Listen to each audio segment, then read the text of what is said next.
चुनाव आयोग पर गंभीर आरोपों का जवाब चुनाव आयोग नहीं देता। उसके बाद भारतीय जनता पार्टी उसे सपोर्ट करने उतर आती है।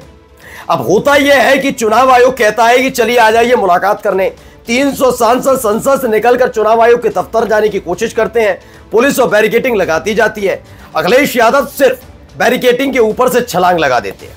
देखते ही देखते जितने भी लोग चुनाव आयोग पर आरोप लगा रहे थे, यानी इस देश की जनता, वो अखिलेश यादव की तरफ देखने लगती है उम्मीदों के साथ। आंदोलन का एक बड़ा चेहरा बन गए अखिलेश यादव, यानी नरेंद्र मोदी अमित शाह की टक्कर के नेता।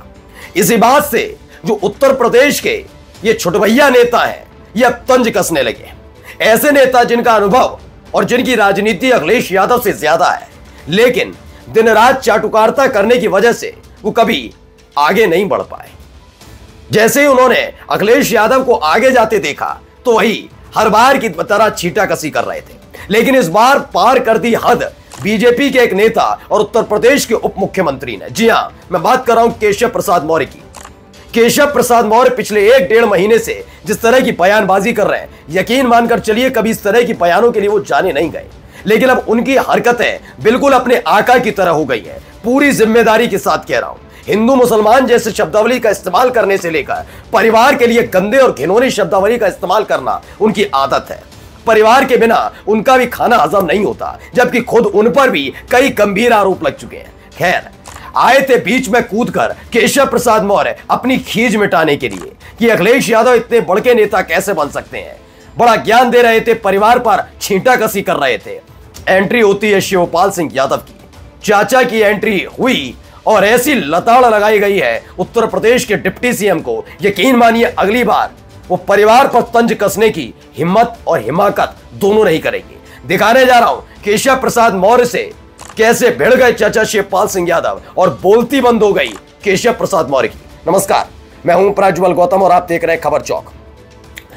आपने एक बयान सुना होगा जब तब अखिलेश यादव सत्ता में थे, और मतलब सत्ता का मतलब उत्तर प्रदेश की विधानसभा में थे, नेता प्रतिपक्ष।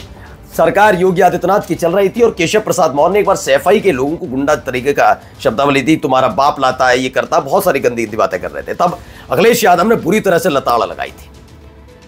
अब देखिए एक बार फिर वही हरकत करने पर केशव प्रसाद मौर्य उतर आए। जो एक दिन पहले घटनाक्रम घटा वो पूरी दुनिया, पूरे देश ने देखा। जेपीएनआईसी वाला मसला आपको पता ही है कि जयप्रकाश नारायण के नाम पर जो समाजवादी पार्टी की सरकार के वक्त पूरा एक ऑडिटोरियम बनाया गया था, म्यूजियम बनाया गया था, जिसमें कई स्वतंत्रता सेनानियों की पूरी जीवनी है जिसे पढ़ सकते हैं इंसान। उस जेपीएनआईसी को बंद कर रखा है।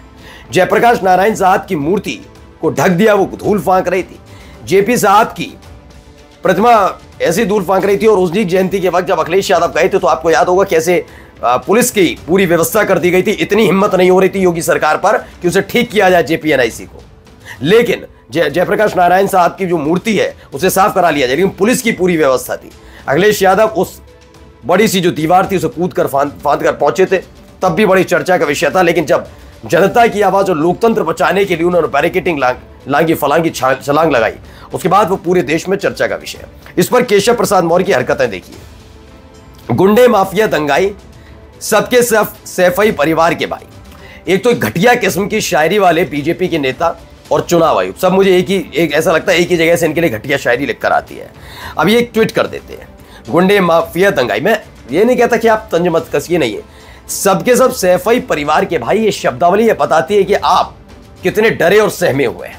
आपकी राजनीति बिना परिवार को कोसे चल नहीं पाएगी, लायक ही नहीं है। मैं पूरी जिम्मेदारी के साथ केशव प्रसाद मौर्य के लिए कहना चाहता हूं, जो आदमी डिप्टी सीएम रहते हुए अपना चुनाव, अपनी कुर्सी ना बचा सके, उस आदमी से कहा ही किया जाए। ये व्यक्ति अपनी कुर्सी नहीं बचा पाए थे और डिप्टी सीएम बनकर केवल जुबान चलाना जानते हैं। खैर आगे देखिए, इस पर शिवपाल सिंह यादव की एंट्री हुई है और उन्होंने क्या कहा। केशव जी पूरी तमीज के साथ, ये शिवपाल सिंह यादव का तरीका है। जितने भी लोग चाचा को जानते हैं, शिवपाल सिंह यादव को जानते हैं, उनकी भाषा शैली के बारे में आप जानते हैं, तो ऐसी भाषा शैली इस्तेमाल नहीं करते जो आपको चुभेगी, लेकिन ऐसी भाषा शैली का इस्तेमाल करते हैं कि वो बात सिर्फ आपकी समझ में आएगी कि हाँ ये गलती कर दी, तो बड़ी आसानी समझाया। गुंडे, माफिया और दंगाई कौन है, ये यूपी की जनता भली भांति जानती है। बुलडोजर से कानून का गला घोंटने वाले, किसानों पर लाठियां बरसाने वाले, किसानों की जमीन पर कब्जा करने वाले, बेरोजगारी और भ्रष्टाचार के संरक्षक, ये सब आपके आंगन के भाई हैं। सैफई परिवार ने तो अस्पताल, स्टेडियम, नौकरियां और विश्वविद्यालय दिए। आपके परिवार ने क्या दिया? नफरत, महंगाई और जंगल राज।